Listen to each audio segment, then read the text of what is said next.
Bonjour, donc voici la correction en fait du test de connaissance sur le chapitre 8, lettrage et justification des comptes. Donc la première question, donc on vous demandait quelle est la définition du lettrage. Donc le lettrage en fait ça permet d'attribuer une lettre à une somme qui se trouve au débit d'une opération et lorsqu'on le retrouve cette même somme au crédit d'une autre opération. Donc ça permet par exemple de relier une facture qui est enregistrée au débit d'un compte client et le règlement qui correspond à cette facture qui sera enregistré au crédit du compte client. Quels sont les comptes qui peuvent être lettrés?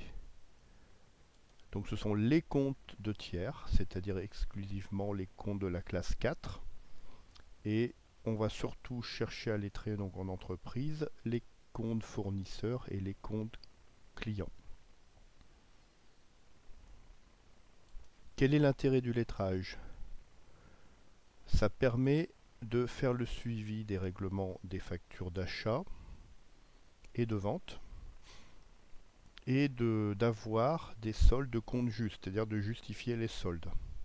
Parce que parfois il peut y avoir des erreurs de saisie, donc on va le voir, il peut y avoir des erreurs d'imputation, il peut y avoir des erreurs de saisie, des escomptes oubliés, etc.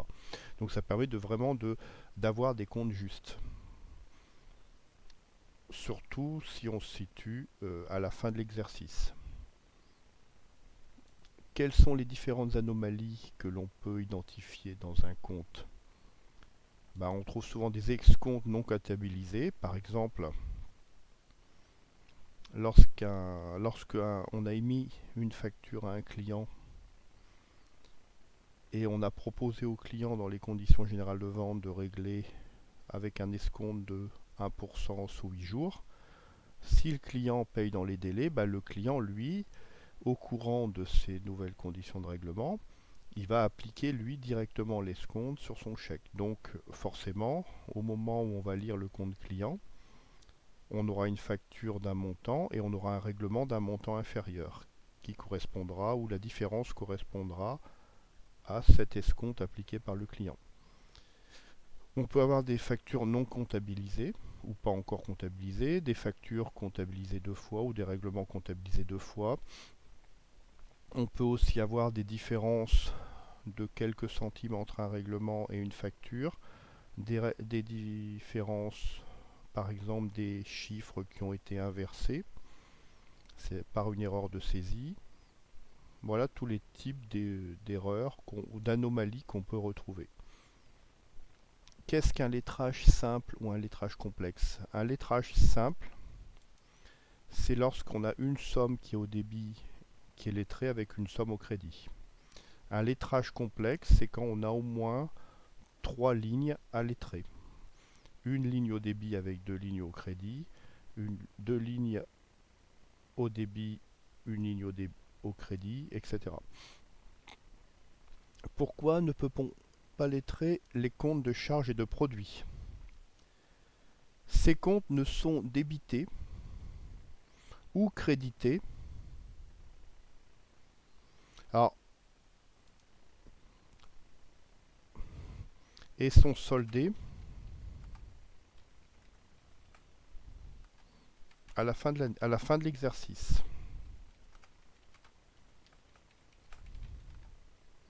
Lors de l'écriture du résultat.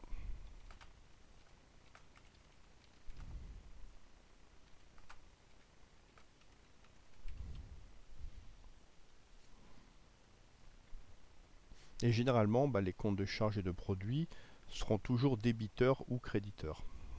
Ces comptes de charges et ces comptes de produits ne peuvent pas être soldés dans un exercice. Quelle est l'utilité du compte 580 virement interne? C'est le compte en fait qui permet de faire la liaison entre deux journaux de trésorerie.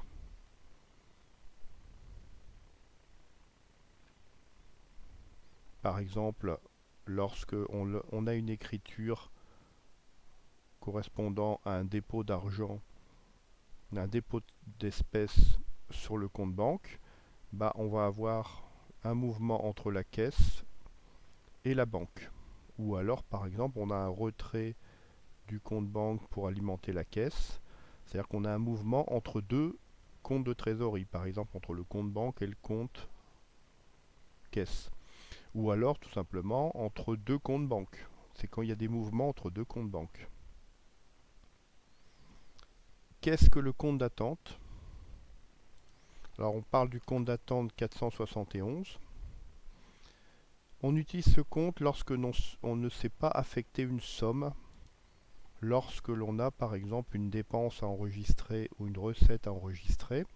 Vous êtes en cabinet client, vous devez enregistrer une dépense. Vous avez une dépense de 100 euros qui apparaît.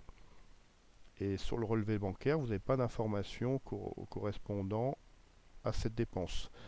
Donc vous savez que vous allez devoir créditer le compte banque, mais vous allez devoir débiter un autre compte qui est certainement un compte de charge. Mais vous n'avez pas encore le justificatif. Donc en attendant d'avoir le justificatif, bah, au lieu de débiter un compte de charge par erreur, on débite le compte 471. Donc c'est pareil si on a une recette non justifiée. J'ai une somme de, la question 9, j'ai une somme de 75,12 € au débit d'un compte client et 75,10 € au crédit de ce même compte. Peut-on lettrer ces deux sommes? Non, car ces deux montants ne sont pas égaux.